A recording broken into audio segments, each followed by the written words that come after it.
Greetings YouTube, Simon here, welcome to another video guide for Final Fantasy VIII Remastered. As always, a big thank you to everybody who supports the channel as a YouTube member or patron. Now, the second dream sequence in the game, which is where the player takes control of Laguna, Kiros and Ward, can be a little bit more confusing than the first because there's a bunch of optional items you can set up to grab either in the sequence or later on once you revisit the area with the main party. So I'm going to be guiding you through the process so that you can max out pretty much everything that can be done correctly here, and then you'll get the most out of the experience. Now, as you enter the forest here near Galbadir Garden, it's important that before you actually go in that you make sure that your three characters that are junctioned are Selphie, Squall and Quistis, because if you leave junctions on Zell or Rinoa, they're not going to be transferred across into the dream sequence and there are enemy encounters to be concerned about.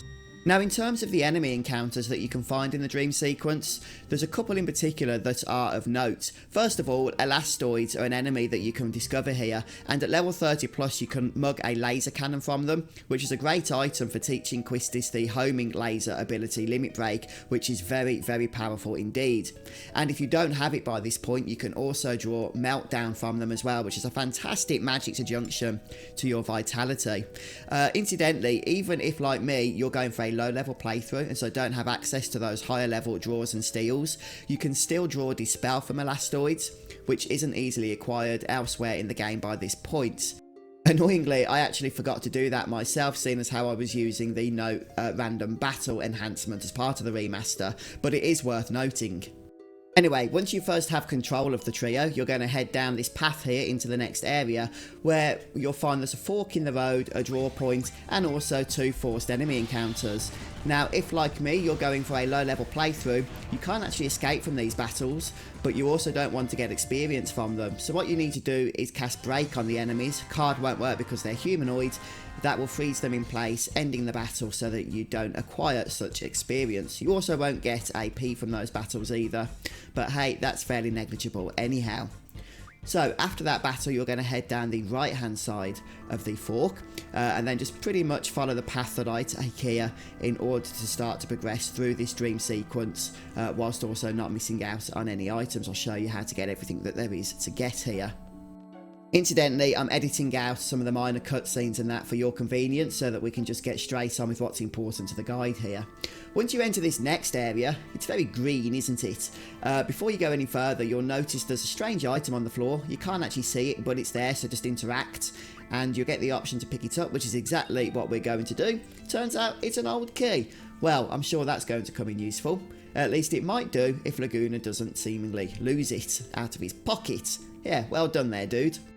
Anyway, completing this mini event will grant access to a Love G item later on. Fairly useful item that will raise the compatibility between one character and a Guardian Force.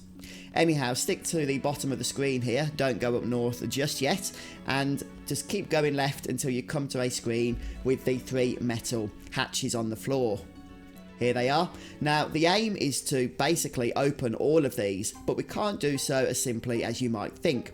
So we're going to start with the middle one, which is the easiest of the three, and all we're going to do is approach it, and when we get the choice to either tamper with it or leave it alone, we're going to select the tamper with it option. Now, the other two hatches we'll sort out in a little while. For now, head right back to that original fork in the road, where the draw point and the soldiers were waiting for us previously, and this time head down the other path, which will bring us to another fork with another three paths. Now, the path on the left leads to nothing, the path on the right leads to a confuse point, so let your character with the strongest magic stat draw from that, and then the path down the middle is the path that we're ultimately aiming for here. Now, as you traverse down the ladder, you're going to find yourself in, well, it appears to me to be some kind of old mine. Anyhow, down the bottom of the screen we have these barricades, and if you approach the barricade on the left hand side that's by itself, you'll get another little cutscene here where you have the option to pick up an item. Go ahead and select that, and there is another old key. Well, I'm sure Laguna's learned his lesson after the previous old key, and will be holding on to this one very, very tightly indeed. Nope, apparently he's losing that one as well. But don't worry guys, it's all part of the script, and by engaging in this event you actually unlock a really powerful ultimate draw point later on, so you do not want to miss out on this. Anyway, head to the next screen and you'll see we're back where the three metal crate, door, plate, hatch, whatever they are, things are located. Anyhow, interact with the one on the left It won't open or anything, but once you've gone ahead and selected tamper with it, you've done all you need to do. Then head back to the previous area where we can once again ascend the ladder, and this time we're going to make our way back around in order to interact with the third and final. So backtrack to the original fork, then head down the right hand path there again, and then just backtrack all the way we came prior to the hatches from the other side. And we're going to then go ahead and tamper with the final hatch here. So right now we've got the one on the left tampered with, the one in the middle has been opened by the soldier that fell through, and then this one here is now going to be tampered with, and we are all set up for where we need to be for the next part of the sequence. And once again we're going to backtrack back to the right hand side, only this time we're going to stop at this screen and start heading north. So we're going to be entering a new area now that we've not yet visited before. So once again, just keep following the path that I go on here and you'll have no problems whatsoever. Keep heading north until eventually we're going to find a strange obstacle on the floor. Yeah, it's interesting. These various boulders and stuff have actually been remastered as part of the remaster. Makes me wonder if it was an automatic process of upscaling and whatnot. I can't imagine Square going to the effort of actually individually remastering these boulders and stuff. Anyway, this is a detonator that's on the floor. So first of all, once you get the option between activating the red or blue switches, you're going to activate the red switch. That will trigger another event where, lo and behold, these remastered boulders begin to move. The first one will fall, and soldier fella will try and run for his life. And there goes the trapdoor that we opened prior. So once you're back with the team, you're going to activate the device again, this time selecting the blue switch, and we get yet another event. This is all setting us up for later on, guys. Even though we won't be getting all of the rewards here in this episode, trust me, you want to make sure you get through all this for later, because as I say, some of those rewards are really nice when we come back here. Anyway, the boulder will move, it'll block this hole, and there goes the third trapdoor. And once you get control once more of your characters, just head into the next area where you come across this really long pathway, this bridge. One of the things I really enjoy about Final Fantasy VIII is the vast amount of different area designs and artistic backgrounds and whatnot that we come across.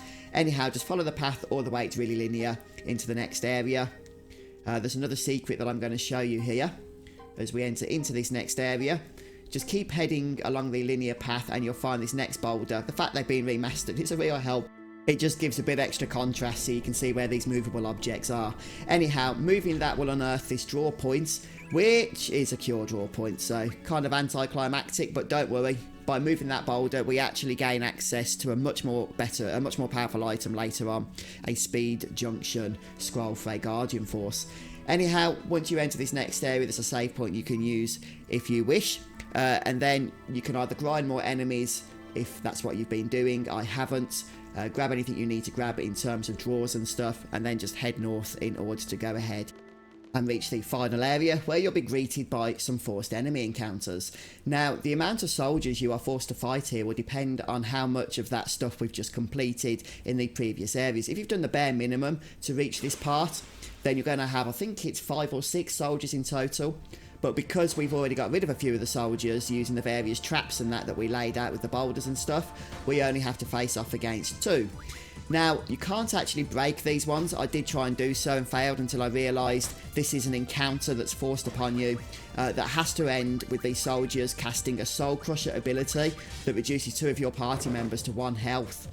So you can't break them, but don't worry, there's no experience gained in this fight anyhow. So just take them out normally, they're very easy.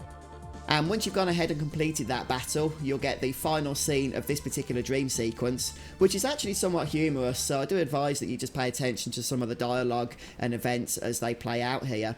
Should make you chuckle if you haven't seen them before.